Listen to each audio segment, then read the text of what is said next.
കേരളത്തിലെ ലോക്സഭാ മണ്ഡലങ്ങളിലെ മത്സര ചിത്രം പരിശോധിക്കുന്ന 20 ലെറ്ററിലേക്ക് വീണ്ടും സ്വാഗതം. നമ്മളിന്ന് പരിശോധിക്കുന്നത് ചാലക്കുടിയാണ്. സിറ്റിംഗ് എം പി കോൺഗ്രസിലെ ബെന്നി ബെഹനാനെ നേരിടാൻ CPIM മുൻ മന്ത്രി C. രവീന്ദ്രനാഥിനെ നിയോഗിച്ചിരിക്കുന്നു. സ്ഥാനാർത്ഥി എന്ന നിലയിൽ മികവുണ്ട് രവീന്ദ്രനാഥിന്. പക്ഷേ ചാലക്കുടിയുടെ രാഷ്ട്രീയം അനുകൂലമാണ് എന്ന് പറയാനാകില്ല. ഒരുപക്ഷെ C. രവീന്ദ്രനാഥിൻ്റെ സ്ഥാനാർത്ഥിത്വമാകും ചാലക്കുടിയുടെ തെരഞ്ഞെടുപ്പ് മത്സരത്തെ കുറെ കൂടി ശ്രദ്ധേയമാക്കുന്നത്. നമുക്കത് ഈ രണ്ട് സ്ഥാനാർത്ഥികളെ ഒന്ന് താരതമ്യം ചെയ്തുകൊണ്ട് തുടങ്ങാം. ജോർജ് പൊടിപ്പാറ സീനിയർ ജേർണലിസ്റ്റ് നമുക്കൊപ്പം ഉണ്ട്. എങ്ങനെയാണ് ഈ രണ്ട് സ്ഥാനാർത്ഥികളെ താരതമ്യം ചെയ്യുക? ബെന്നി ബെഹനാൻ 5 വർഷം കൊണ്ട്, ബെന്നി ബെഹനാൻ കേരളത്തിൽ നേരത്തെ തന്നെ അറിയപ്പെടുന്ന നേതാവാണ്, UDFൻ്റെ കൺവീനറായിരുന്നു, 5 വർഷം കൊണ്ട് മണ്ഡലത്തിൽ നിറഞ്ഞു നിൽക്കുന്ന MP ആണ്. രവീന്ദ്രനാഥ് ആകട്ടെ വളരെ ജനകീയനായ നേതാവാണ്, മുൻ മന്ത്രിയാണ്. ഈ രണ്ട് നേതാക്കളെ എങ്ങനെ താരതമ്യം ചെയ്യും, ഈ രണ്ട് സ്ഥാനാർത്ഥികളെ? രണ്ട് സ്ഥാനാർത്ഥികളും രാജീവേ രണ്ട് രീതിയിൽ വളരെ പ്രസക്തി ഉള്ളവരാണ്, പ്രധാനികളാണ്, അതുപോലെ തന്നെ രാഷ്ട്രീയമായിട്ട് വേറെ പ്രാധാന്യമുള്ളവരാണ്. ഒരു വശത്ത് ബെന്നി ബെഹനാൻ എന്ന് പറയുന്ന UDF സ്ഥാനാർത്ഥി, സിറ്റിംഗ് MP, അതായത് കേരള രാഷ്ട്രീയത്തിൽ നിറഞ്ഞു നിൽക്കുന്ന ഒരു വ്യക്തിത്വമാണ്. നമുക്കറിയാവുന്ന പോലെ ഉമ്മൻചാണ്ടിയുടെ വലം കൈയായിരുന്നു മുൻ മുഖ്യമന്ത്രി ഉമ്മൻചാണ്ടിയുടെ വലം കൈയായിട്ട് A ഗ്രൂപ്പിൻ്റെ രണ്ടാമൻ എന്ന് വേണമെങ്കിൽ വിശേഷിപ്പിക്കാവുന്ന അതിശക്തനായ രാഷ്ട്രീയ നീക്കങ്ങൾക്ക് വളരെ എന്താ പറയുക പ്രശസ്തനായൊരു വ്യക്തി. ഇപ്പോൾ KM മാണിയുടെ പാർട്ടി UDF നിന്ന് പുറത്താക്കുന്നു എന്നുള്ള ആ സമയത്ത് UDFൻ്റെ കൺവീനറായിരുന്നു. അതുപോലെ തന്നെ രാഷ്ട്രീയ ദൗത്യങ്ങൾ ഏറ്റെടുക്കാനും അതുപോലെ തന്നെ മുന്നണിയിൽ പല പ്രശ്നങ്ങളുണ്ടാകുമ്പോൾ ഒക്കെ പരിഹരിക്കാനുമൊക്കെ ബെന്നി ബെഹനാൻ, പ്രത്യേകിച്ച് ഗ്രൂപ്പ് യുദ്ധത്തിൽ ഒരുപക്ഷെ ഒപ്പമോ ഉമ്മൻചാണ്ടിയേക്കാൾ കൂടുതലോ ഈ ഗ്രൂപ്പ് വിഷയങ്ങളിൽ ഇടപെട്ടിരുന്ന, ഒരു പരിധിവരെ ആ ഗ്രൂപ്പിൻ്റെ കാര്യങ്ങളും ഉമ്മൻചാണ്ടി മുഖ്യമന്ത്രി ആയ സമയത്ത് A ഗ്രൂപ്പിൻ്റെ താല്പര്യങ്ങളും കാര്യങ്ങളും ഒക്കെ പ്രധാനമായിട്ട് കൈകാര്യം ചെയ്തിരുന്ന ഒരു വ്യക്തി എന്നുള്ള നിലയ്ക്ക് ബെന്നി ബെഹനാന് പ്രസക്തിയുണ്ട്. മാത്രമല്ല അദ്ദേഹത്തിൻ്റെ ഒരു MP എന്നുള്ള നിലയിൽ ബെന്നി ബെഹനാന് പറയത്തക്ക കുഴപ്പങ്ങളോ അല്ലെങ്കിൽ കുറ്റങ്ങളൊന്നും നമുക്ക് ചൂണ്ടിക്കാണിക്കാനും കഴിയില്ല.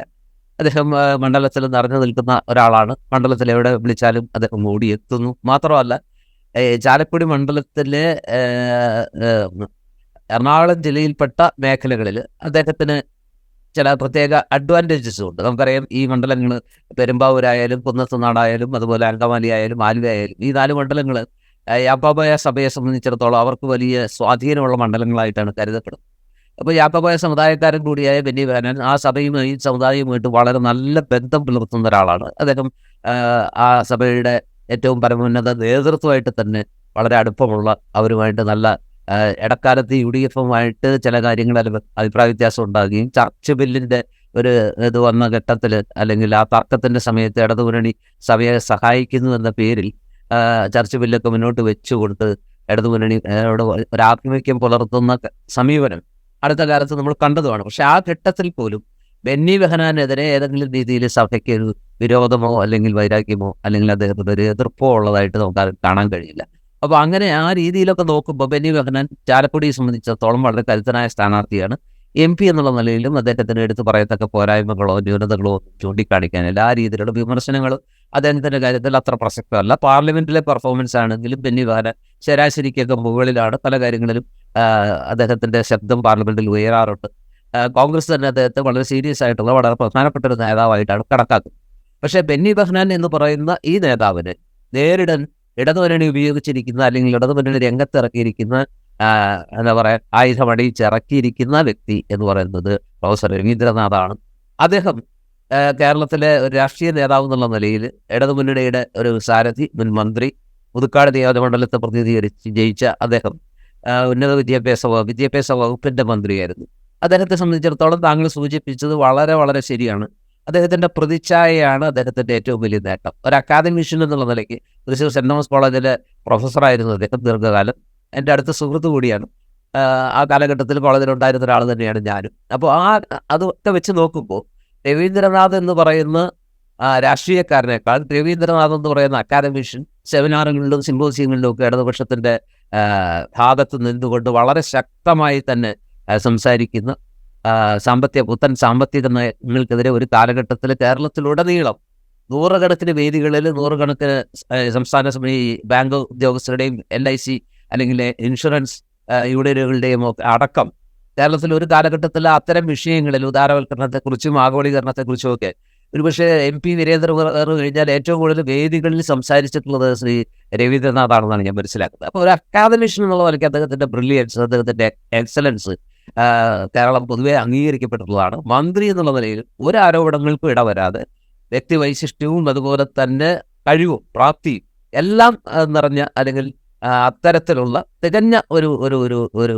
രാഷ്ട്രീയക്കാരനായിരുന്ന ഘട്ടത്തിൽ പോലും സാധാരണഗതിയിൽ പല രാഷ്ട്രീയക്കാരുടെയും മേൽ തെറിക്കാൻ സാധ്യതയുള്ള എന്താ പറയുക ചളി പോലും അദ്ദേഹത്തിൻ്റെ മേൽ തെറിച്ചിട്ടില്ല. അദ്ദേഹത്തിൻ്റെ മനസ്സും ശരീരവും ഒരുപോലെ സംശുദ്ധമാണ്. അത്തരത്തിൽ വളരെ കുറച്ച് നേതാക്കളേ ഉള്ളൂ. രവീന്ദ്രനാഥ് എന്ന് പറയുന്ന സ്ഥാനാർത്ഥി ചാലക്കുടി മണ്ഡലത്തിൽ കടന്നു വരുമ്പോൾ ബെന്നി ബെഹനാൻ എന്ന് പറയുന്ന പരിചയസമ്പന്നനായ കോൺഗ്രസ് നേതാവിന് ഏറ്റവും വെല്ലുവിളിയാകുന്നത് അദ്ദേഹത്തിൻ്റെ പ്രതിച്ഛായയാണ്. ബെന്നി ബെഹനാൻ്റെ പരിചയസമ്പത്തും ബെന്നി ബെഹനാൻ്റെ രാഷ്ട്രീയ അനുഭവ സമ്പത്തും രവീന്ദ്രനാഥ് എന്ന് പറയുന്ന ഇടതുപക്ഷ സ്ഥാനാർത്ഥിയുടെ ആ ഒരു സംശുദ്ധ രാഷ്ട്രീയവും അക്കാദമിക് ബ്രില്യൻസും ഒക്കെയാണ് അദ്ദേഹത്തിൻ്റെ ഭരണ മികവും വിദ്യാഭ്യാസ മന്ത്രി എന്നുള്ള നിലയിൽ അദ്ദേഹത്തിന് കഴിഞ്ഞ ആ ഒരു കഴിവ് തെളിയിച്ച ഇതെല്ലാമാണ് ശരിയായ രീതിയിൽ ചാലക്കുടി മണ്ഡലത്തിലെ പോരാട്ടമാകുന്നത്. അതുകൊണ്ട് തന്നെ ഇത് രാഷ്ട്രീയ പോരാട്ടത്തിനപ്പുറം ഉള്ള ഒരു മാനം അതിന് കൈവന്നിട്ടുമുണ്ട്. സാധാരണഗതിയിൽ ചാലക്കുടി മണ്ഡലം UDF-നെ സംബന്ധിച്ചിടത്തോളം ഒരു ഉറച്ച മണ്ഡലമായിട്ടാണ് കരുതപ്പെടുന്നത്. അവിടുത്തെ സാഹചര്യങ്ങളും അതുപോലെ തന്നെ വോട്ട് ഘടനയും അവിടുത്തെ ചരിത്രത്തിലേക്കൊന്ന് പോയിട്ട് വരാം. കോൺഗ്രസിന് മേൽക്കൈയുള്ള മണ്ഡലമാണ് ചാലക്കുടി, അതിൽ സംശയമില്ല. അതിൻ്റെ പഴയ രൂപമായ മൂന്തപുരവും കോൺഗ്രസിന് മേൽക്കൈയുള്ള മണ്ഡലമായിരുന്നു. 1952 ആദ്യ തെരഞ്ഞെടുപ്പ് മുതലുണ്ടായിരുന്നു മൂന്തപുരം, 2004 വരെ. 2008 മണ്ഡല പുനർനിർണയത്തിലാണ് മുകുന്ദപുരം മാറി ചാലക്കുടി ആവുന്നത്. തൃശ്ശൂർ, എറണാകുളം ജില്ലകളിലായിട്ടാണ് മണ്ഡലം കിടക്കുന്നത്. തൃശ്ശൂർ ജില്ലയിലുള്ള കയ്പമംഗലം, ചാലക്കുടി, കൊടുങ്ങല്ലൂർ എന്നീ 3 നിയമസഭാ മണ്ഡലങ്ങൾ ചാലക്കുടിയുടെ ഭാഗമാണ്. എറണാകുളം ജില്ലയിലേക്ക് വന്ന പെരുമ്പാവൂർ, അങ്കമാലി, ആലുവ, കുന്നത്തുനാട് എന്നീ മണ്ഡലങ്ങൾ. ഈ 7 മണ്ഡലങ്ങൾ ചേരുന്നതാണ് ചാലക്കുടി ലോക്സഭാ മണ്ഡലം. മുകുന്ദപുരം മണ്ഡലമായിരിക്കെ Panampilly Govinda Menon, AC George, K Karunakaran അങ്ങനെ കോൺഗ്രസിലെ തലപ്പൊക്കമുള്ള നേതാക്കൾ വിജയിച്ച മണ്ഡലമാണ് മുകുന്ദപുരം. ഇടതുപക്ഷത്തിന് അവിടെ അപൂർവമായെങ്കിലും ജയമുണ്ടായിട്ടുണ്ട്. 1980 E ബാലാനന്ദനും 2004 ലോനപ്പൻ നമ്പാടനും മുകുന്ദപുരത്ത് നിന്ന് വിജയിച്ചിട്ടുണ്ട്. ചാലക്കുടിയായി മാറിയതിന് ശേഷം ആദ്യ ജയം കോൺഗ്രസിലെ KP ധനപാലനായിരുന്നു. 2014 പക്ഷേ PC ചാക്കോയെ തോൽപ്പിച്ചുകൊണ്ട് ഇടതുമുന്നണിയിൽ നിന്ന് ഇന്നസെൻ്റ് ആ മണ്ഡലം പിടിച്ചെടുത്തു. ആ 2014 ഈ PC ചാക്കോയുടെ തോൽവിക്ക് മറ്റൊരു കാരണമുണ്ടായിരുന്നു. PC ചാക്കോയും KP ധനപാലനും, KP ധനപാലനായിരുന്നു ചാലക്കുടിയിലെ സിറ്റിംഗ് MP, PC ചാക്കോ തൃശ്ശൂരിലെ സിറ്റിംഗ് MP. ഇവർ രണ്ടുപേരും പരസ്പരം മണ്ഡലം മാറി. അത് PC ചാക്കോയുടെ താല്പര്യമനുസരിച്ചാണ് മണ്ഡലം മാറുന്നത്. ചാലക്കുടിയിലേക്ക് ചാക്കോ മാറുന്നത്, ധനപാലൻ തൃശ്ശൂരേക്ക് വരുന്നത്. ഫലം 2 സീറ്റിലും കോൺഗ്രസിന് പരാജയമായിരുന്നു. അതുകൊണ്ടുകൂടിയാണ് 2014 ഇന്നസെൻറ്റിനെ അവിടെ നിന്ന് വിജയിച്ച് കയറാനായത്. 2019 ഇന്നസെൻറ്റിനെ തോൽപ്പിച്ച് കോൺഗ്രസിലെ ബെന്നി ബെഹനാൻ വിജയിച്ചു. വലിയ ഭൂരിപക്ഷത്തിനാണ് ബെന്നി ബെഹനാൻ ചാലക്കുടിയിൽ നിന്ന് വിജയിച്ച് കയറുന്നത്. ഉറപ്പിച്ച് പറയാൻ പറ്റില്ല കോൺഗ്രസിന് ഒരു അപ്പർ ഹാൻഡുള്ള മണ്ഡലമാണ് ചാലക്കുടി എന്ന്. തീർച്ചയായിട്ടും കോൺഗ്രസിന് എല്ലാ കാലത്തും അപ്പർ ഹാൻഡായിട്ടുള്ള, കോൺഗ്രസിന്റെ പ്രമുഖ നേതാക്കളെ സുരക്ഷിത മണ്ഡലമെന്ന നിലയിൽ പരിഗണിച്ച് മത്സരിപ്പിക്കാൻ തെരഞ്ഞെടുത്ത സ്ഥലമായിരുന്നു ഈ ചാലക്കുടിയുടെ പൂർവ്വരൂപമായിട്ടുള്ള മുകുന്ദപുരം നിയോജകമണ്ഡലം. അവിടെ താങ്കൾ സൂചിപ്പിച്ച പോലെ തന്നെ പനമ്പള്ളി ഗോവിന്ദമേനോൻ, അതുപോലെ തന്നെ AC ജോർജ് പലവട്ടം അവിടെ നിന്ന് വിജയിച്ചു, പലവട്ടം കേന്ദ്രമന്ത്രിയായി. അദ്ദേഹത്തിന്റെ പേരിലായിരുന്നു മുകുന്ദപുരം അറിയപ്പെട്ടെന്ന് പോലും. പിന്നീട് K കരുണാകരനോട് അവിടെ മത്സരിച്ച് ജയിച്ചു. അങ്ങനെ നോക്കുമ്പോൾ മുകുന്ദപുരം കോൺഗ്രസിന്റെ ഒരു നല്ല സുരക്ഷിത മണ്ഡലം എന്ന നിലയിൽ പണ്ടേ സൂചിതമാണ്.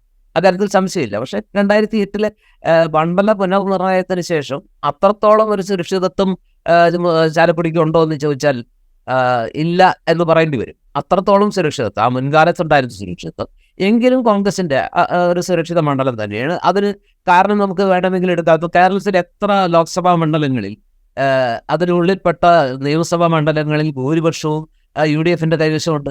എനിക്കത് വളരെ ചുരുക്കം, മലപ്പുറത്തും അതുപോലെ തന്നെ എറണാകുളത്തും അല്ലാതെ മറ്റെവിടെയെങ്കിലും UDF-ന് 7 നിയമസഭാ മണ്ഡലങ്ങൾ ഉൾപ്പെട്ട ഒരു നിയോജകമണ്ഡലത്തിൽ മഹാഭൂരിപക്ഷം അല്ലെങ്കിൽ 4 സീറ്റുകളിൽ UDF-ന് സിറ്റിംഗ് MLA-മാരുള്ളൊരു നിയോജകമണ്ഡലം ഒരുപക്ഷെ ചാലക്കുടിയുടെ കൂടെ 1 2 ഒക്കെ എടുക്കാനുണ്ടാവുള്ളൂ. അപ്പോൾ അത് നോക്കുമ്പോൾ ചാലക്കുടിയിൽ താങ്കൾ നേരത്തെ ആദ്യം പറഞ്ഞ അതിൻ്റെ ഒരു സ്റ്റാറ്റിസ്റ്റിക്സ് വെച്ച് തന്നെ നമുക്കറിയാം ചാലക്കുടിയിൽപ്പെട്ട ചാലക്കുടി മണ്ഡലത്തിലും അതുപോലെ തന്നെ അങ്കമാലി, ആലുവ, കുന്നത്തുനാട്, പെരുമ്പാവൂർ. അതിൽ കുന്നത്തുനാടില്ല, പെരുമ്പാവൂരും അങ്കമാലിയും ആലുവയും UDF മണ്ഡലങ്ങളാണ്. അപ്പോൾ മൊത്തം 4. LDF ജയിച്ചിരിക്കുന്ന മണ്ഡലങ്ങൾ എന്ന് പറയുന്നത് ഒന്ന് കുന്നത്തുനാടാണ്, മറ്റൊന്ന് തൃശ്ശൂർ ജില്ലയിൽ നോക്കുകയാണെങ്കിൽ കയ്പമംഗലവും കൊടുങ്ങല്ലൂരും. അപ്പോൾ ഇങ്ങനെ നോക്കുമ്പോൾ ഒരു സ്റ്റാറ്റിസ്റ്റിക്സ് വെച്ച് തന്നെ പരിശോധിക്കുമ്പോൾ നമുക്ക് മനസ്സിലാക്കാൻ പറ്റും 2021 LDF തരംഗത്തിലും 4 സീറ്റുകളിൽ UDF വിജയിച്ച് കയറിയ ഒരു മണ്ഡലമാണിത്. അപ്പോൾ അത് വെച്ച് നോക്കുമ്പോൾ UDF മേൽക്കോയ്മയുള്ള, UDF സുരക്ഷിതമെന്ന് വേണമെങ്കിൽ ആത്മവിശ്വാസത്തോടെ പറയാവുന്ന ഒരു ലോക്സഭാ മണ്ഡലം തന്നെയാണ് ചാലക്കുടി എന്ന കാര്യത്തിൽ ഒരു തർക്കത്തിന് കാര്യമില്ല. പക്ഷേ കണക്കുകൾ അനുകൂലമാണെങ്കിലും ഇപ്പോഴത്തെ ഒരവസ്ഥ UDF കുറച്ചുകൂടി മെച്ചപ്പെട്ട ഒരു രാഷ്ട്രീയ കാലാവസ്ഥയാണ് എന്നൊക്കെ പറയാമെങ്കിലും ഞാൻ വിചാരിക്കുന്നത് ശ്രീ രവീന്ദ്രനാഥ് എന്ന് പറയുന്ന നല്ല ക്ലീൻ പ്രതിച്ഛായയുള്ള നേതാവിൻ്റെ വരവോടെ, ആ മന്ത്രിയുടെ അദ്ദേഹത്തെ തന്നെ തെരഞ്ഞെടുത്ത് ചാലക്കുടിയിൽ മത്സരിപ്പിച്ചതിന് കാരണവും അത് തന്നെയാണ്. അതാണ് അവിടുത്തെ ഏറ്റവും ആപ്റ്റായിട്ടുള്ളൊരു കാൻഡിഡേറ്റ് നടന്നു വിശ്വസിക്കുന്നതുകൊണ്ടാണ്. അപ്പോൾ ഏതായാലും അവിടെ ഒരു നല്ല മത്സരത്തിന് ഒരുങ്ങിക്കഴിഞ്ഞു. രവീന്ദ്രനാഥിൻ്റെ ആ ഒരു സ്ഥാനാർത്ഥിത്വത്തോടെ അവിടെ നേരിടുന്നത് അനുഭവസമ്പന്നനായിട്ടുള്ള ബെന്നി ബെഹനാനാണ്. സ്വാഭാവികമായിട്ടും UDF മേൽക്കോയ്മയുള്ള ആ മണ്ഡലത്തിൽ ഇരുവരും തമ്മിലുള്ള പോരാട്ടം ഒരു ക്ലാസ് വാറാണ്. നിലവാരമുള്ള നല്ലൊരു മത്സരമാണ് അവിടെ നടക്കുന്നത്. മറ്റ് വിഷയങ്ങൾക്ക് അപ്പുറത്ത് ഒരു രാഷ്ട്രീയ വ്യക്തിത്വം, ഒരു അക്കാദമിക് വ്യക്തിത്വം, അതുപോലെ തന്നെ ഒരു ക്ലീൻ പ്രതിച്ഛായയും, അതുപോലെ തന്നെ KSU സംസ്ഥാന പ്രസിഡന്റ് തുടങ്ങി UDF വഹിക്കാവുന്ന എല്ലാ സ്ഥാനങ്ങളും വഹിച്ചിട്ടുള്ള അഖിലേന്ത്യാ തലത്തിൽ തന്നെ കോൺഗ്രസ് പരിഗണിക്കുന്ന ഒരു വലിയ നേതാവ് എന്നുള്ള നിലയ്ക്ക് ബെന്നി ബെഹനാനും രവീന്ദ്രനാഥും തമ്മിലുള്ള മത്സരത്തിൽ തീ പാറും. അത് നല്ലൊരു മത്സരം തന്നെയായിട്ടാണ് മാറിയിരിക്കുന്നത്. ഇപ്പം തന്നെ ഉറപ്പിച്ച് ആര് ജയിക്കുമെന്ന് പറയാൻ പറ്റാത്ത ഒരവസ്ഥയിലേക്ക് കാര്യങ്ങൾ എത്തിയിട്ടുണ്ട്. എങ്കിലും കുറച്ചുകൂടി ഞാനിപ്പോൾ വിചാരിക്കുന്നു, എറണാകുളം പോലുള്ള UDF ആഴത്തിൽ വേരുകളുള്ള ഒരു മണ്ഡലം, അവിടുത്തെ രാഷ്ട്രീയ കാലാവസ്ഥയും UDF അനുകൂലമാണ്, മറ്റു ഘടകങ്ങളും അനുകൂലമാണ്. ഒരുപക്ഷെ തൃശ്ശൂരിലെ 2 മണ്ഡലങ്ങളിൽ രവീന്ദ്രൻ മാഷക്ക് നല്ല ഭൂരിപക്ഷം കിട്ടിയേക്കാം. കയ്പമംഗലവും കൊടുങ്ങല്ലൂരും ഇടതുപക്ഷത്തിന് സുരക്ഷിത മണ്ഡലങ്ങളാണ്. പക്ഷേ ചാലക്കുടി ഇരുകൂട്ടരെയും മാറി മാറി സ്വീകരിച്ചിട്ടുള്ള ഇപ്പോൾ സിറ്റിംഗ് MLA ആണ് ചാലക്കുടിയിൽ. അതുപോലെ തന്നെ അങ്കമാലിയും പെരുമ്പാവൂരും അതുപോലെ ആലുവയും ഒക്കെ UDF വളരെ കരുത്ത നല്ല ഭൂരിപക്ഷത്തിൽ ജയിക്കുന്ന മണ്ഡലങ്ങളാണ്. അതുകൊണ്ട് തന്നെ ഒരു തീപാറുന്ന പോരാട്ട വേദിയായിട്ട് തന്നെയാണ് ചാലക്കുടിയെ നമുക്ക് കാണാൻ കഴിയുക. ആർക്കും ഈസി വാക്കവറൊന്നുമില്ല. എന്നാൽ പറയുമ്പോൾ ഒരു കാര്യം, ഇത് പറയുമ്പോൾ 2014 ഇന്നസെന്റ് ജയിക്കുമ്പോൾ അവിടെ ആം ആദ്മി പാർട്ടി ആ തെരഞ്ഞെടുപ്പിൽ മത്സരിച്ചിരുന്നു. ആം ആദ്മി പാർട്ടിയായിട്ട് മത്സരിച്ച KM നൂറുദ്ദീൻ അന്ന് 35,189 വോട്ട് പിടിച്ചിരുന്നു. അന്ന് BJP കിട്ടിയതാകട്ടെ 10.49% വോട്ടാണ്. 2019 AAP രംഗത്തില്ല, BJP കിട്ടുന്നത് 15.6% വോട്ട്. ഇക്കുറി BJP അല്ല, NDAയിൽ നിന്ന് BDJS ആണ് മത്സരിക്കുന്നത്. പുറമെ 2020 മത്സര രംഗത്തുണ്ട്. 2020 ഒരു സ്വാധീനമുള്ള 2 നിയമസഭാ മണ്ഡലങ്ങളെങ്കിലും ചാലക്കുടി നിയമസഭാ മണ്ഡലത്തിൻ്റെ ഭാഗമായിട്ടുണ്ട്, കുന്നത്തുനാടും പെരുമ്പാവൂരും. അപ്പോൾ ഈ 2021 നിയമസഭാ തെരഞ്ഞെടുപ്പ് എടുത്തു കഴിഞ്ഞാൽ കുന്നത്തുനാട് 2020 നേടുന്നത് 41,890 വോട്ടാണ്. രണ്ടാമതെത്തിയ കോൺഗ്രസിലെ VP സജീന്ദ്രന് 48,463 വോട്ടും. അത് ഏതാണ്ട് കോൺഗ്രസിൻ്റെ വോട്ടിന് അടുപ്പിച്ച് വോട്ട് കുന്നത്തുനാട്ടിലെ നിയമസഭാ തെരഞ്ഞെടുപ്പിൽ കുന്നത്തുനാട്ടിൽ 2020 നേടിയിട്ടുണ്ട്. പെരുമ്പാവൂരിലാകട്ടെ 20,536 വോട്ട് 2020 നേടി. 2020 മത്സരിപ്പിക്കുന്നത് അഡ്വക്കേറ്റ് ചാർലി പോളാണ്. ചാർലി പോൾ ആ മണ്ഡലത്തിൽ അത്യാവശ്യം സ്വാധീനമുള്ള, ചാലക്കുടി മേഖലയിലൊക്കെ അത്യാവശ്യം സ്വാധീനമുള്ള ആളുമാണ്. ഈ 2020 സ്ഥാനാർത്ഥിത്വം അത് ഈ ചാലക്കുടിയുടെ മത്സരത്തെ എങ്ങനെയാണ് ബാധിക്കാൻ പോകുന്നത്? UDF വോട്ടിൽ അതൊരിടി ഉണ്ടാക്കുമോ? തീർച്ചയായിട്ടും ചാലക്കുടി മണ്ഡലത്തിൻ്റെ ഇത്തവണത്തെ സ്ഥിതി പരിശോധിക്കുമ്പോൾ കേരളത്തിലെ മറ്റൊരു മണ്ഡലത്തിലും ഇല്ലാത്ത ഒരു പ്രത്യേകതയും ഈ 2020 ഒരു സാന്നിധ്യമാണ്. നമുക്കറിയാം 2020 എറണാകുളം ജില്ലയിൽ, പ്രത്യേകിച്ച് ഈ കുന്നത്തുനാട് ഉൾപ്പെടുന്ന ചാലക്കുടി മണ്ഡലത്തിൽ നിർണായക ശക്തിയാണ്. താങ്കൾ പറഞ്ഞ കണക്കുകൾ തന്നെയാണ് അതിന് ഏറ്റവും വലിയ സാക്ഷി. കഴിഞ്ഞ നിയമസഭാ തെരഞ്ഞെടുപ്പിൽ പെരുമ്പാവൂരിലും കുന്നത്തുനാടും 2020 വളരെ നല്ല പ്രകടനം കാഴ്ചവെച്ചു. ജയിക്കുമെന്ന് പോലും കരുതപ്പെട്ടിരുന്നു. ഒടുവിൽ നിസ്സാര മാർജിനാണ് തോൽക്കുന്നത്. അവിടെ ജയിച്ചത് കുന്നത്തുനാട് അഡ്വക്കേറ്റ് ശ്രീനിധനാണ്. ഇടതുപക്ഷം, അതായത് കോൺഗ്രസും 2020 മത്സരിച്ച് വോട്ടുകൾ നേടിയപ്പോൾ അതിന് ആ രീതിയിൽ വോട്ട് വലിയ ചോർച്ച ഉണ്ടാകാതെ പോയ LDF ശ്രീനിധൻ ജയിച്ചു പോകുന്നൊരു സാഹചര്യം ഉണ്ടായി. എനിക്ക് തോന്നുന്നത് ഈ ചാർലി പോളിനെ ചാലക്കുടിയിൽ നിർത്തിയിരിക്കുന്നത് കരുത്ത് കാണിക്കാൻ തന്നെയാണ്. മാത്രമല്ല, ഇത് കുറെ കാലമായിട്ട് തുടരുന്ന ഒരു പോരാട്ടത്തിൻ്റെ, അല്ലെങ്കിൽ കോൺഗ്രസുമായിട്ടും ഇടതുമുന്നണിയുമായിട്ടും 2 മുന്നണിയുമായിട്ടും അദ്ദേഹത്തിൻ്റെ കണക്കുകൾ തീർക്കാനുണ്ട്. ഇപ്പോൾ അന്തരിച്ചു പോയ PT തോമസിനോട് അദ്ദേഹത്തിന് ശക്തമായ എതിർപ്പുണ്ടായിരുന്നു. ആദ്യ കാലം മുതൽ തന്നെ രാഷ്ട്രീയമായിട്ട് ബെന്നി ബെഹനാനോട് ചെറിയ രീതിയിൽ വാശിയും അതുപോലെ തന്നെ പകയും ഒക്കെ ഉള്ള ആളാണ് ഈ സാബു ജേക്കബ്. അപ്പോൾ സ്വാഭാവികമായിട്ടും അദ്ദേഹം മത്സരിക്കുന്ന ഒരു മണ്ഡലത്തിൽ മാത്രമല്ല, കുന്നത്തുനാടെന്ന് പറയുന്ന ആ മണ്ഡലത്തിൽ, അവരുടെ ഏറ്റവും ശക്തി കേന്ദ്രങ്ങളുള്ള മണ്ഡലത്തിൽ ലോക്സഭാ തെരഞ്ഞെടുപ്പായിട്ടും സ്ഥാനാർത്ഥിയെ നിർത്തിയതിന് പിന്നിൽ ജയസാധ്യതയൊന്നും വിചാരിച്ചുകൊണ്ടല്ല, പഴയ ചില കണക്കുകൾ തീർക്കാൻ, അല്ലെങ്കിൽ ബെന്നി ബെഹനാൻ ഇരു മുന്നണികൾക്കും തങ്ങളുടെ ശക്തി കാണിച്ചു കൊടുക്കുക, ഞങ്ങൾ കൂട്ടിയാൽ എന്തൊക്കെ സാധിക്കും, ഞങ്ങൾ വിചാരിച്ചാലും ചിലത് സാധിക്കും എന്ന് ബോധ്യപ്പെടുത്താൻ വേണ്ടി കൂടിയാണോ ഈ ലോക്സഭാ തെരഞ്ഞെടുപ്പിൽ 2020 സ്ഥാനാർത്ഥിയെ നിർത്തിയത് എന്ന് നമുക്ക് ചിന്തിക്കാൻ വലിയ ബുദ്ധിമുട്ടില്ല. അപ്പോൾ അതുകൊണ്ട് തന്നെ ചാലക്കുടിയുടെ വിജയപരാജയങ്ങൾ നിർണ്ണയിക്കുന്നതിൽ ഒരുപക്ഷെ രവീന്ദ്രനാഥ് എന്ന് പറയുന്ന തൃശ്ശൂർക്കാരനായ പുതുക്കാടുകാരനായ കോളേജ് അധ്യാപകനെ ചാലക്കുടിയിൽ ഏതെങ്കിലും ഒരു അത്ഭുതത്തിന് സഹായിക്കുന്ന ഒരു ഘടകമായിട്ടും 2020 സാന്നിധ്യം മാറിക്കൂടുന്നില്ല. അത് തീർച്ചയായിട്ടും കുറെ കൂടി ദോഷകരമായിട്ട് ബാധിക്കുക ബെന്നി ബെഹനാനെയാണ്. പക്ഷെ വലിയ ഒരു 50,000 ഒക്കെ അതിനപ്പുറത്തേക്കൊക്കെ വോട്ട് പോയാൽ, ഇപ്പോൾ കുന്നത്തുനാട്ടിൽ എന്തായാലും ഇടതുപക്ഷത്തോടും സാബു ജേക്കബിന് അനുഭാവമില്ല. അടുത്ത കാലത്തായിട്ട് കോൺഗ്രസിന്റെ നേതാക്കളെക്കാൾ കൂടുതലായിട്ട് സാബു ജേക്കബിന്റെ വിരോധവും വൈരാഗ്യവും അവിടുത്തെ ശ്രീനിജനോടാണ്. ശ്രീനിജന് നേരെയാണ് ഏറ്റവും കൂടുതൽ അറ്റാക്ക് നടക്കും. അതുകൊണ്ട് തന്നെ കുന്നത്തുനാട്ടിലെ 2020 പിടിക്കുന്ന മുഴുവൻ വോട്ടും UDFിൻ്റെതാണെന്ന് പറയാൻ പറ്റില്ല. ഒരുപക്ഷെ കൂടുതൽ വോട്ട്, കുറച്ചുകൂടി ചാഞ്ചാടുന്ന സ്വഭാവം കോൺഗ്രസ് വോട്ടർമാർക്ക് UDF വോട്ടർമാർക്ക് ഉള്ളതുകൊണ്ട് ഒരുപക്ഷെ UDFിന്റെ വോട്ടുകളായിരിക്കാം ചാർലി പോളിന്റെ പെട്ടിയിൽ വീഴുക കൂടുതലായിട്ട്.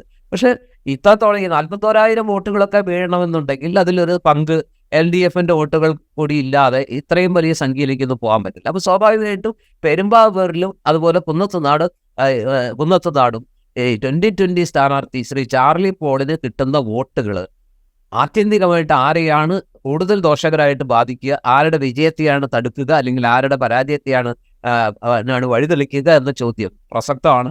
അതാണ് ചാലക്കുടി മണ്ഡലത്തിൽ ഇക്കുറി കേരളത്തിൽ മറ്റൊരിടത്തും ഇല്ലാത്ത ഒരു സവിശേഷ സാഹചര്യം. അത് എത്രത്തോളം പ്രതിഫലിക്കും എന്ന കാര്യം നമുക്കിപ്പോൾ പൂർണ്ണമായിട്ട് പറയാൻ പറ്റില്ല. പക്ഷേ വോട്ടർ 50,000-ക്ക് മുകളിലേക്കോ 1,00,000-ലേക്കോ അല്ലെങ്കിൽ അതിന് താഴേക്ക് തൊട്ടടുത്തേക്കൊക്കെ എത്തിയാൽ എന്തും സംഭവിക്കാം. അവിടെ നമ്മൾ വിചാരിക്കുന്ന അത് വിപരീതമായൊരു ഫലം സംഭവിച്ചുകൂടായില്ല രാജീവ്. റൈറ്റ്. ഇതുപോലെ തന്നെ വേറൊരു പ്രധാനപ്പെട്ട കാര്യമുണ്ട്. 2019 BJP മത്സരിപ്പിക്കുന്നത് അവിടെ AN രാധാകൃഷ്ണനാണ്, അവരുടെ നേതൃനിരയിൽ പ്രധാന സ്ഥാനമുള്ള ഒരാൾ. 2014 B ഗോപാലകൃഷ്ണനായിരുന്നു മത്സരിച്ചത്. ഇക്കുറി സീറ്റ് BDJSന് കൈമാറുന്നു. BDJSൻ്റെ നേതൃനിരയിൽ തന്നെ അത്രത്തോളം അറിയപ്പെടാത്ത K ഉണ്ണികൃഷ്ണനാണ് BDJSൻ്റെ സ്ഥാനാർത്ഥി. ഇത് ഈ ചാലക്കുടി മണ്ഡലത്തിൽ ഏതെങ്കിലും തരത്തിൽ ഒരു പ്രതിഫലനം ഉണ്ടാക്കാൻ സാധ്യതയുണ്ടോ? ഞാൻ ചോദിക്കുന്നത് ചില സാമുദായിക ഘടകങ്ങൾ കൂടി മുൻനിർത്തിയാണ് ഞാൻ ചോദിക്കുന്നത്. ചാലക്കുടി മണ്ഡലത്തിൽ ഇപ്പോൾ തൃശ്ശൂരിലോ അതുപോലെയുള്ള നമ്മളിപ്പോൾ പറയുന്ന സാധാരണഗതിയിൽ പറയുന്ന തിരുവനന്തപുരം, ആറ്റിങ്ങൽ, അതുപോലെ തന്നെ പത്തനംതിട്ട പോലെയുള്ള മണ്ഡലങ്ങളിൽ പോലെ ഒരു സ്വാധീനം ചാലക്കുടി മണ്ഡലത്തിൽ ഈ പറഞ്ഞ NDAക്കോ അല്ലെങ്കിൽ BJPക്കോ BDJSനൊന്നും അവകാശപ്പെടാൻ കഴിയില്ല എന്നാണ് ഇതുവരെയുള്ള നമ്മുടെ ഒരു പൊളിറ്റിക്കൽ റീഡിംഗ് വെച്ച് നമുക്ക് പറയാൻ കഴിയുക. കാരണം ഒരു കാലത്തും അത്രമേൽ വലിയ ശക്തി ഈ ഒരു എന്താ പറയുക മറ്റു ചില മണ്ഡലങ്ങളിലൊക്കെ 28% കഴിഞ്ഞ തെരഞ്ഞെടുപ്പിൽ പോയ സാഹചര്യത്തിൽ തൃശ്ശൂർ സുരേഷ് ഗോപി 29% വോട്ട് വാങ്ങിച്ചു. പക്ഷേ ചാലക്കുടിയിലെ AN രാധാകൃഷ്ണൻ എന്ന് പറയുന്ന ശക്തനായ നേതാവ്, BJPയെ സംബന്ധിച്ചിടത്തോളം അദ്ദേഹം ഈ തൃക്കാക്കര തെരഞ്ഞെടുപ്പിൽ പോലും അല്ലെങ്കിൽ ഉപതെരഞ്ഞെടുപ്പിൽ പോലും സ്ഥാനാർത്ഥിയാക്കിയ അവരുടെ വലിയ നേതാവാണ് ശ്രീ AN രാധാകൃഷ്ണൻ, എറണാകുളത്തെ തലയെടുപ്പുള്ള നേതാവ്. അപ്പോൾ സ്വാഭാവികമായിട്ടും അദ്ദേഹം മത്സരിച്ചിട്ടും കഴിഞ്ഞ തവണ ശബരിമല ആനുകൂല്യം ഉണ്ടായിരുന്നിട്ടും എല്ലാം ശതമാനക്കണക്കിൽ നോക്കുകയാണെങ്കിൽ ചാലക്കുടിയിൽ കേരളത്തിൻ്റെ മൊത്തത്തിലുള്ള ഒരു ആനുപാതികമായ ഒരു പെർസെൻറ്റേജ് വിഹിതം BJPക്ക് കിട്ടിയതായിട്ട് കാണുന്നില്ല. പക്ഷെ അതുകൊണ്ട് തന്നെ അവിടെ ഇക്കുറി അവരുടെ പെർഫോമൻസ് മോശമാകും എന്നൊന്നും ഞാൻ കരുതുന്നില്ല.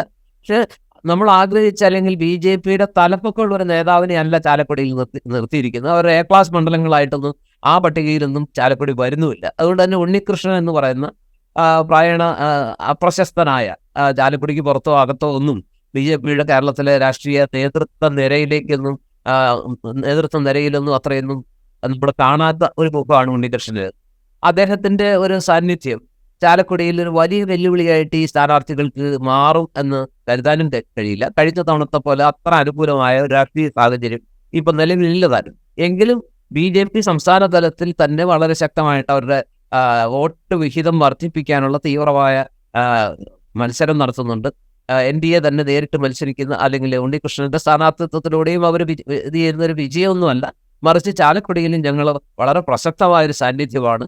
എന്ന് തെളിയിക്കുക എന്നത് ആണ് അവരുടെ പ്രധാന ലക്ഷ്യം. അതുകൊണ്ട് BJP വോട്ടുകൾ എങ്ങോട്ടെങ്കിലും മറിയുന്നോ ചാഞ്ചാടുമെന്നൊന്നും നമുക്ക് പ്രതീക്ഷിക്കാൻ പറ്റില്ല.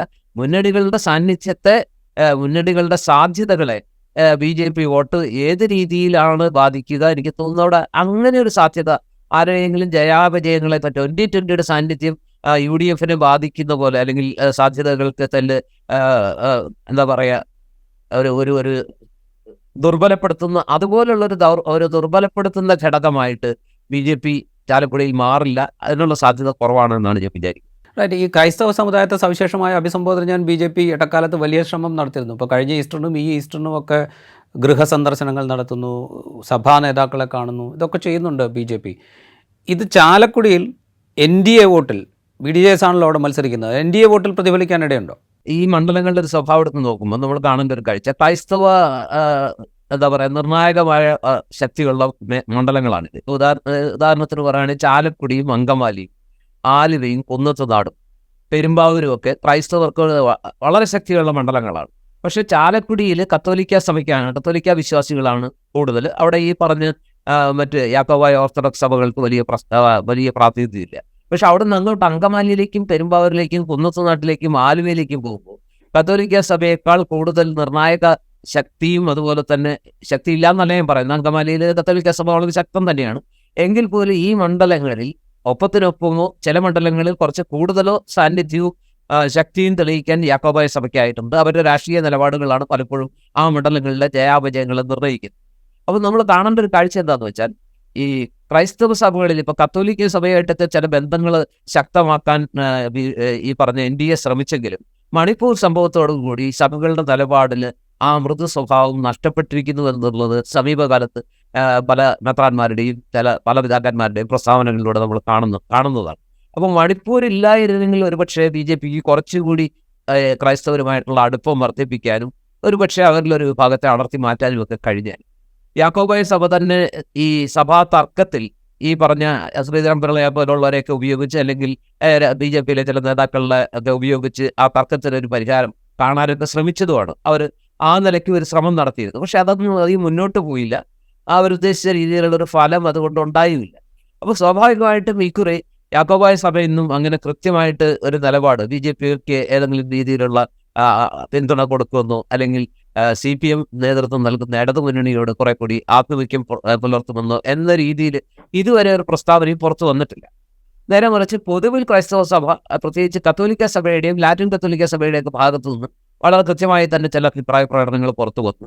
അതായത് ഭരണഘടന സംരക്ഷിക്കുന്ന, ജനാധിപത്യം സംരക്ഷിക്കുന്ന, എന്താ പറയുക, ഇന്ത്യയുടെ വൈവിധ്യവും നാനാത്വവും ഏകത്വവും ഒക്കെ സംരക്ഷിക്കുന്ന, മതസ്വാതന്ത്ര്യം സംരക്ഷിക്കുന്ന പാർട്ടികൾക്ക് വോട്ട് ചെയ്യണമെന്ന രീതിയിലുള്ള ചില നിർദ്ദേശങ്ങൾ വരികൾക്കിടയിലൂടെ കൃത്യമായി എന്താണ് ഉദ്ദേശിക്കുന്നതെന്ന് വായിച്ചെടുക്കാവുന്ന രീതിയിലുള്ള ഇടയലേഖനങ്ങളും അല്ലെങ്കിൽ പ്രസ്താവനകളൊക്കെ പുറത്തു വരികയും ചെയ്തു. അതുകൊണ്ട് ക്രൈസ്തവ വോട്ടുകൾ വലിയ തോതിൽ ഈ തവണ BJPയിലേക്ക് പോകുമെന്ന് കരുതാൻ ന്യായമില്ല. അതിനുള്ള ആ സൂചനകളൊന്നും അന്തരീക്ഷത്തിൽ ഇല്ല എന്നതാണ് വസ്തുത. റൈറ്റ്. ഇത് പറയുമ്പോൾ ലോക്സഭാ തെരഞ്ഞെടുപ്പിലാണെങ്കിലും സംസ്ഥാന സർക്കാരിൻ്റെ പ്രവർത്തനം അത് വിലയിരുത്തപ്പെടുക സ്വാഭാവികമാണ്. ഇപ്പോൾ സാമ്പത്തിക പ്രതിസന്ധി, പെൻഷൻ മുടങ്ങിയത്, അത് തുടങ്ങി വന്യമൃഗശല്യം വരെയുള്ള പ്രശ്നങ്ങൾ ഇത് ചാലക്കുടിയിലും ബാധിക്കാം.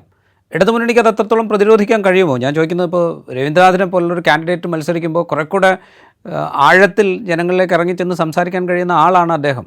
രവീന്ദ്രനാഥിനെ സംബന്ധിച്ചിടത്തോളം അദ്ദേഹത്തിൻ്റെ ഒരു പ്രശ്നം എന്താണെന്ന് വെച്ചാൽ, മറ്റു രാഷ്ട്രീയക്കാർ ചെയ്യുന്നത് പോലെ അത് എന്തുവേദം കയറി കണ്ണുമൂക്കില്ലാതെ ന്യായീകരിക്കാൻ തയ്യാറാവുന്ന ഒരാളുമല്ല. സത്യസന്ധമായിട്ട് വാക്കിലും പ്രവൃത്തിയിലും ആ സത്യസന്ധത ഉണ്ട്. അദ്ദേഹം ഏകപക്ഷീയമായിട്ട് ഇങ്ങനെ ചെയ്യാൻ പറ്റാത്ത കാര്യങ്ങൾ പറയുകയോ അല്ലെങ്കിൽ അദ്ദേഹത്തിന് സ്വയം ന്യായീകരിക്കാൻ കഴിയാത്ത കാര്യങ്ങൾ രാഷ്ട്രീയത്തിൻ്റെ പേരിൽ തട്ടിവിടുകയോ ചെയ്യുന്ന ഒരാളല്ല.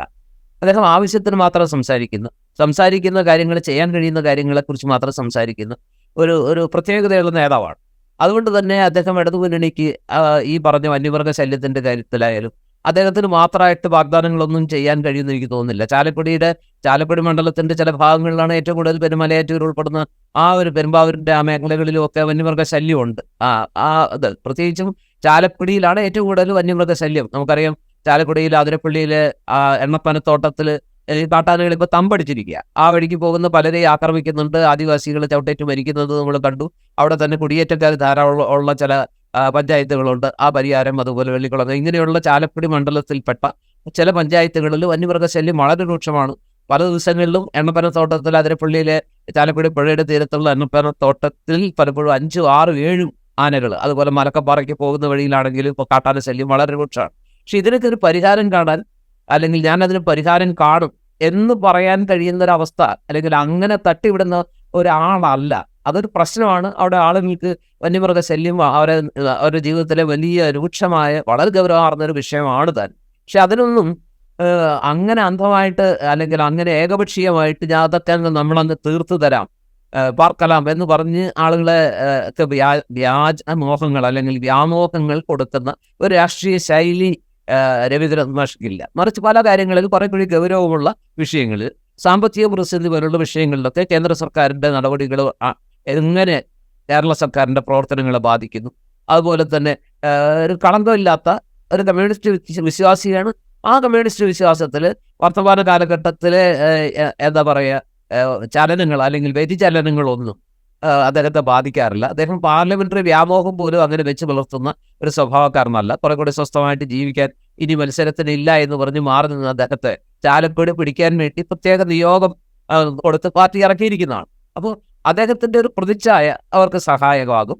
പക്ഷേ ഈ പറഞ്ഞ ഈ സാമ്പത്തിക പ്രതിസന്ധിയടക്കമുള്ള സർക്കാർ നേരിടുന്ന ഗൗരവമായ വിഷയങ്ങളിൽ അദ്ദേഹത്തിന് എന്ത് ന്യായീകരണം, അങ്ങനെ അതിശക്തമായ ന്യായീകരണങ്ങളുമായിട്ട് രംഗത്ത് വന്ന് സർക്കാരിന് സേവ് ചെയ്യാവുന്ന ഒരവസ്ഥ രവീന്ദ്രനാഥിന് ഇല്ല. മാത്രമല്ല ആ ഒരു രീതിയല്ല അദ്ദേഹത്തിൻ്റെത്. അദ്ദേഹം ഈ പറഞ്ഞതുപോലെ വളരെ യാഥാർത്ഥ്യബോധത്തോടെ കാര്യങ്ങളെ കാണുന്ന, അമിത വാഗ്ദാനങ്ങളോ അമിത ന്യായീകരണങ്ങളോ നിരത്തി ഈ വോട്ടർമാരെ ഒരു വേറൊരു ലോകത്തേക്ക്, ഒരു സ്വപ്ന ലോകത്തേക്ക് നയിക്കുന്ന ഒരു രാഷ്ട്രീയ ശൈലിയുടെ ഉടമയാണ്. ഇപ്പോൾ ഈ പറഞ്ഞതിൽ കുടിയേറ്റക്കാരുണ്ട് ഈ മണ്ഡലത്തിൽ, ക്രിസ്തീയ വിഭാഗത്തിന് നല്ല സ്വാധീനമുണ്ട് മണ്ഡലത്തിൽ. അതുകൊണ്ട് തന്നെ കേരള കോൺഗ്രസ് മാണി ഗ്രൂപ്പ് ഇടതുമുന്നണിയിലേക്ക് വന്നത് ചാലക്കുടിയിൽ എങ്ങനെയാണ് പ്രതിഫലിക്കുക എന്നുള്ളത് നമ്മളൊന്ന് പരിശോധിക്കുന്നത്. ചാലക്കുടി നിയമസഭാ മണ്ഡലത്തിൽ 2021 മത്സരിച്ചവരാണ്, പരാജയപ്പെട്ടു കോൺഗ്രസ് കാൻഡിഡേറ്റിനോട്. പക്ഷേ ചാലക്കുടി കേരള കോൺഗ്രസ് മാണി ഗ്രൂപ്പിന് ഇടതുമുന്നണി കൊടുത്തു. ചാലക്കുടി, അങ്കമാലി തുടങ്ങിയ പ്രദേശങ്ങളിൽ ചെറുതല്ലാത്ത സ്വാധീനം അവർക്കുണ്ട്. അത് ഇടതുമുന്നണിക്ക് ഏതെങ്കിലും തരത്തിൽ ഗുണം ചെയ്യാനിടയുണ്ടോ? അതായത് രാജീവ് പറഞ്ഞത് സത്യമാണ്. ചാലക്കുടി മണ്ഡലം കഴിഞ്ഞ തവണ അന്ന് ജോസ് കെ മാണി ഇടതുമുന്നണിയിലേക്ക് വന്നൊരു സാഹചര്യത്തിൽ അത് എത്രത്തോളം ഇടതുമുന്നണിക്ക് സഹായമായി, ഇടതുമുന്നണി എത്ര പ്രാധാന്യത്തോടെയാണ് അത് കണക്കാക്കിയത് എന്നതിൻ്റെ ഒരു സാക്ഷ്യം കൂടിയാണ്. സിറ്റിംഗ് MLA ഉണ്ടായിരുന്ന ചാലക്കുടി സീറ്റ് കേരള കോൺഗ്രസ് ചോദിച്ചപ്പോൾ തടകയിൽ എന്നോണം വെച്ചു കൊടുത്തു. ഒരു പരിധിവരെ ചാലക്കുടി സീറ്റിൽ പരാജയത്തിൻ്റെ കാരണവും അതുതന്നെയാണ് എന്നാണ് ഇടതുമുന്നണിയിലുള്ള ആളുകൾ തന്നെ വിശ്വസിക്കുന്നത്. അവിടെ BD ദേവസി എന്ന് പറയുന്ന വളരെ ജനകീയനായ ഒരു സിറ്റിംഗ് MLA ഉണ്ടായിരുന്നു. അദ്ദേഹത്തെ മാറ്റിക്കൊണ്ടാണ് ഈ പറഞ്ഞ ചാലക്കുടിയിൽ കേരള കോൺഗ്രസ് എമ്മിൻ്റെ സ്ഥാനാർത്ഥിയെ മത്സരിപ്പിച്ചത്. അത് വലിയൊരളവിൽ അവിടെ ഒരു സുരക്ഷിത മണ്ഡലം എന്ന് കരുതപ്പെട്ടിരുന്ന ചാലക്കുടിയിൽ LDFൻ്റെ പരാജയത്തിലേക്ക് വഴിവെച്ച ഒരു പ്രധാന ഘടകവും അതുതന്നെയാണ്. അത് തിരിച്ചടിച്ചു. ആ പരീക്ഷണം പാളിപ്പോയി എന്നുള്ളതാണ് സത്യം. എങ്കിലും ചാലക്കുടിയിൽ അടക്കം കേരള കോൺഗ്രസ് എമ്മിന് അത്ര നിർണായകമായ ഒരു ശക്തിയൊന്നുമില്ല. ഈ 3 മണ്ഡലങ്ങളിലാണ് പൊതുവിൽ കേരള കോൺഗ്രസിന് ഏതെങ്കിലും രീതിയിലുള്ള സ്വാധീനമുള്ളത് എന്ന് ഞാൻ വിചാരിക്കുന്നു. ചാലക്കുടിയിൽ കുറച്ചുണ്ട്, അതുപോലെ അങ്കമാലിയിലുണ്ട്, പിന്നെ പെരുമ്പാവൂരിലാണുള്ളത്. കുന്നത്തുനാട്, ആലുവ മണ്ഡലങ്ങൾ, അതുപോലെ കയ്പമംഗലം, കൊടുങ്ങല്ലൂർ മണ്ഡലങ്ങളിലൊന്നും ഈ കേരള കോൺഗ്രസിന് കാര്യമായ ഒരു സ്വാധീനവുമില്ല. അവർക്ക് അവിടെ ഒരു പ്രസക്തിയില്ല. പക്ഷേ ഈ 3 മണ്ഡലങ്ങളിൽ കേരള കോൺഗ്രസ് എമ്മിന് ചെറിയ തോതിലെങ്കിലും എന്താ പറയുക വോട്ട് ബാങ്ക് ഉണ്ട്. അത് ഒരു നിർണായക ശക്തിയായിട്ട് ജയാപരാജയങ്ങളെ, അല്ലെങ്കിൽ രവീന്ദ്രനാഥിൻ്റെ വിജയത്തിൽ ഒരു നിർണായക ശക്തിയാവുന്ന ഘടകമാകുന്ന രീതിയിലുള്ള ഒരളവും തൂക്കമൊന്നും ആ പാർട്ടിയുടെ വോട്ടർമാർക്ക് ഇല്ല, അല്ലെങ്കിൽ പാർട്ടിക്ക് അങ്ങനെ ഒരു ശക്തി ഇല്ല എന്നുള്ളതാണ് നമ്മൾ വിലയിരുത്തേണ്ടത്. അതുകൊണ്ട് തന്നെ ആ ഘടകത്തെ നമ്മളിപ്പോൾ ഈ 2020 ഘടക പോലെയുള്ള ഒരു സാന്നിധ്യമായിട്ടൊന്നും അവരുടെ വരവ് ഇടതുമുന്നണിയുടെ സാധ്യതകൾ വളരെയേറെ വർദ്ധിപ്പിക്കുകയും UDFൻ്റെ സാധ്യതകളെ കുറയ്ക്കുകയും ചെയ്യുന്നതെന്നും കരുതാൻ പറ്റില്ല. ഞാൻ വിചാരിക്കുന്ന അവിടെ UDFൻ്റെ ശക്തി എന്ന് പറയുന്നത്, ആലുവയിൽ ലീഗിന് കുറേ വോട്ടുകളുണ്ട്, ബാക്കിയുള്ള മണ്ഡലങ്ങളിൽ UDFൻ്റെ ശക്തി എന്ന് പറയുന്നത് കോൺഗ്രസിൻ്റെ വോട്ട് തന്നെയാണ്. കോൺഗ്രസിൻ്റെ വോട്ട് അത്ര ചെറിയ വോട്ടുമല്ല. എത്രയോ കാലങ്ങളായിട്ട് കോൺഗ്രസ് വലിയ മാർജിനിൽ ജയിക്കുന്ന മണ്ഡലങ്ങളാണ് ആലുവയും, അതുപോലെ തന്നെ ഈ പറഞ്ഞ അങ്കമാലിയും. ഇതൊക്കെ റോജി ജോണിനെ പോലെയുള്ള അങ്കമാലി MLA, അതുപോലെ തന്നെ അൻവർ സാദത്ത്, അങ്ങനെ കരുത്തരായ നേതാക്കൾ തന്നെയാണ് കോൺഗ്രസിൻ്റെ സംസ്ഥാന തലത്തിൽ തന്നെ വളരെ ശക്തമായിട്ട് അവരുടെ മുഖമായി മാറിയിട്ടുള്ള പലരുമാണ് ഈ മണ്ഡലങ്ങളെ പ്രതിനിധാനം ചെയ്തത്. അതുകൊണ്ട് തന്നെ ഈ പറഞ്ഞ കോൺഗ്രസ്സിന് ഈ എറണാകുളം ജില്ലയിൽപ്പെട്ട മണ്ഡലങ്ങളിൽ ഈ 2020 ഭീഷണിയോളം വരില്ല മറ്റൊന്നും എന്നാണ് ഞാൻ വിചാരിക്കുന്നത്. റൈറ്റ്. അവസാനമായ ഒരൊറ്റ കാര്യം ചോദിച്ചാൽ, ശക്തമായ മത്സരമുണ്ട്. 2020 പിടിക്കുന്ന വോട്ടുകൾ ആരെയാണ് ബാധിക്കുക എന്ന സംശയമുണ്ട്. പക്ഷേ എങ്കിലും UDF ഒരു മേൽക്കൈ ഉണ്ട് എന്ന് നമുക്ക് പറയാം. അങ്ങനെ തന്നെ പറയേണ്ടി വരും. കാരണം ആ മണ്ഡലത്തിൻ്റെ ഒരു സ്വഭാവവും ആ മണ്ഡലത്തിലെ ആളുകൾ കാലാകാലങ്ങളായി പുലർത്തി വന്ന ഒരു രാഷ്ട്രീയ ഇതും ഒക്കെ നോക്കുമ്പോൾ, താങ്കൾ തന്നെ നേരത്തെ ഇൻട്രോയിൽ പറഞ്ഞതുപോലെ മുകുന്ദപുരത്തിൻ്റെ ഒരു സാഹചര്യം പറഞ്ഞു, അതിനുശേഷമുള്ള മാറ്റം ആ ഘട്ടത്തിൽ ഇപ്പോൾ 2014 ഇന്നസെന്റ് ഈ പറഞ്ഞ PC ചാക്കോയെ തോൽപ്പിക്കുന്ന ഒരവസ്ഥ. യഥാർത്ഥത്തിൽ അത് ചോദിച്ചു വാങ്ങിയ തോൽവിയാണ്. വാസ്തവത്തിൽ ധനപാലൻ എന്ന് പറയുന്ന സിറ്റിംഗ് MP ഒരു താല്പര്യമില്ലാതിരുന്നിട്ടും പാർട്ടിയിൽ ശക്തനായ, ഡൽഹിയിൽ വലിയ പിടിയുള്ള PC ചാക്കോ എന്ന് പറയുന്ന ആൾ തൃശ്ശൂരിൽ വലിയ ഒരു നെഗറ്റീവ് അദ്ദേഹത്തിനെതിരെ ഉണ്ടായിരുന്നു. അദ്ദേഹം നിഷ്ക്രിയനായിരുന്നു. പല കാര്യങ്ങളിലും അദ്ദേഹത്തിൻ്റെ നിലപാടുകളിലും പാർട്ടി പ്രവർത്തകർക്ക് വലിയ എതിർപ്പ്. അതിനെ തിരിച്ചറിഞ്ഞ് അദ്ദേഹം വലിയ എതിർപ്പൊന്നുമില്ലാത്ത, ചാലക്കുടിയിൽ പൊതുവെ സ്വീകാര്യതയുണ്ടായിരുന്ന KP ധനപാലനെ പാർട്ടി നേതൃത്വത്തിൻ്റെ, ഉന്നത നേതൃത്വത്തിൻ്റെ അനുഗ്രഹാശിസുകളോട് ആ ഒരു എക്സ്ചേഞ്ചിന് പ്രേരിപ്പിച്ച് നിർബന്ധിച്ച് ഒടുവിൽ രണ്ടും കടിച്ചതുമില്ല പിടിച്ചതുമില്ല എന്നുള്ളൊരവസ്ഥയിലേക്ക് 2 മണ്ഡലങ്ങളും ഒരുപോലെ നഷ്ടപ്പെടുന്ന ഒരു സാഹചര്യമുണ്ട്. അതിനകത്ത് വോട്ടർമാരെക്കാൾ കൂടുതൽ കോൺഗ്രസ് ഒരു ടാക്ടിക്കൽ എറർ കൊണ്ട് വലിയൊരു ഹിമാലയൻ ബ്ലണ്ടർ എന്ന് തന്നെ വേണമെങ്കിൽ വിശേഷിപ്പിക്കാവുന്ന ആ ഒരു രീതിയിൽ ഒരു രാഷ്ട്രീയ ബ്ലണ്ടറിലൂടെയാണ് സത്യത്തിൽ അവിടെ അന്ന് തോൽവി ചോദിച്ചു വാങ്ങിയത്. പിന്നെ ഇന്നസെന്റ് എന്ന് പറയുന്ന ജനപ്രിയനായ, അത് ഇരിഞ്ഞാലക്കുടക്കാരനായിട്ടുള്ള കേരളത്തിലെ അക്കാലത്ത് എല്ലാവരുടെയും വേറെയും ചില ഘടകങ്ങളുണ്ട്, അത് ഞാൻ അതിലേക്ക് പോകുന്നില്ല. അപ്പോൾ അങ്ങനെയുള്ള പല കാര്യങ്ങളുടെയും പേരിൽ ജനപ്രീതിയുള്ള നടൻ, പിന്നെ സ്ത്രീകൾക്കൊക്കെ വളരെ താല്പര്യം. അത് ഇപ്പോൾ ഒരു പരിധിവരെ തൃശ്ശൂർ സുരേഷ് ഗോപിക്ക് കിട്ടുന്ന 2 അഡ്വാൻറ്റേജ്, ആ ഒരു പരിചിത മുഖം, ആ മുഖം അന്ന് ജനങ്ങളെ, വോട്ടർമാരെ ആകർഷിച്ചു. മാത്രമല്ല കോൺഗ്രസിന്റെ ഭാഗത്തുനിന്ന് അല്ലെങ്കിൽ UDFന്റെ ഭാഗത്തുനിന്നുണ്ടായ ഈ ഒരു ബ്ലണ്ടറും, ഇത് രണ്ടും കൂടിയാണ് ഇന്നസെന്റിന്റെ വിജയത്തിന് കളവൊരുക്കിയത്. പിന്നീട് ഇന്നസെന്റിന് പിന്നീട് 2019 ബെന്നി ബെഹനാൻ മണ്ഡലം തിരിച്ചു പിടിക്കുകയും ചെയ്തു. അപ്പോൾ നോക്കുമ്പോൾ ഞാൻ വിചാരിക്കുന്നത് ഈ പറഞ്ഞ 2 ഘടകങ്ങൾ, രവീന്ദ്രനാഥിന്റെ ക്ലീൻ പ്രതിച്ഛായയും അതുപോലെ തന്നെ 2020 ആ ഒരു സാന്നിധ്യം, ഈ 2 ഘടകങ്ങൾ ഒഴിച്ചു നിർത്തിയാൽ ബെന്നി ബെഹനാന് സുരക്ഷിത മണ്ഡലമായിട്ട് കാണേണ്ട ഒരു സ്ഥലമാണ്. മാത്രമല്ല ഇന്നത്തെ സാഹചര്യത്തിൽ സർക്കാരിനെതിരെ ഭരണവിരുദ്ധ വികാരം വളരെ ശക്തമാണ്. അവിടുത്തെ പൊതുവിൽ ആ ഒരു മണ്ഡലത്തിലെ ഇടത്തരക്കാരുടെയൊക്കെ മനസ്സിൽ ആദ്യത്തെ വികാരമായിട്ട് പണ്ട് മുതലേ കോൺഗ്രസ് UDF എന്നുള്ള ഒരു ഇത് ഉള്ള ഒരു മണ്ഡലം കൂടിയാണ്. അതൊക്കെ വെച്ച് നോക്കുമ്പോൾ ബെന്നി ബെഹനാന് വേണമെങ്കിൽ ഒരു പണത്തൂക്കം മുന്നിൽ തന്നെ, തൃശ്ശൂർക്കാരുടെ ഭാഷയിൽ പറഞ്ഞാൽ ബെന്നി ബെഹനാൻ ഒരു പണത്തൂക്കം മുന്നിൽ എന്ന് തന്നെ വിലയിരുത്തേണ്ടി വരും. പക്ഷെ അതിനെ മറികടക്കാൻ ആ പൊന്നിന്റെ തിളക്കവുമായിട്ട് വരുന്ന രവീന്ദ്രനാഥ് മാഷ് കഴിയുമോ എങ്കിൽ അതൊരു വലിയ അട്ടിമറി തന്നെയാണ് എന്ന് കാണേണ്ടിയിട്ട്. അട്ടിമറികൾ ഉണ്ടായിട്ടുണ്ട്, പഴയ മുകുന്ദപുരത്തും ഉണ്ടായിട്ടുണ്ട്, ചാലക്കുടിയിലും ഉണ്ടായിട്ടുണ്ട്. അട്ടിമറിക്ക് കാരണം കോൺഗ്രസിൻ്റെ ബ്ലണ്ടർ ആണെങ്കിൽ പോലും അട്ടിമറിയായി ചാലക്കുടിയിലും സംഭവിച്ചിട്ടുണ്ട്. 2014 രവീന്ദ്രനാഥ് എന്ന സ്ഥാനാർത്ഥിയാണ് ഇടതുമുന്നണിയുടെ മുഖ്യ ആയുധം. കോൺഗ്രസിനുള്ള സ്വാധീനം മറികടക്കാൻ പാകത്തിലുണ്ടോ രവീന്ദ്രനാഥിൻ്റെ പ്രതിച്ഛായ? അതാണ് ചാലക്കുടിയുടെ ഫലം നിർണ്ണയിക്കുക.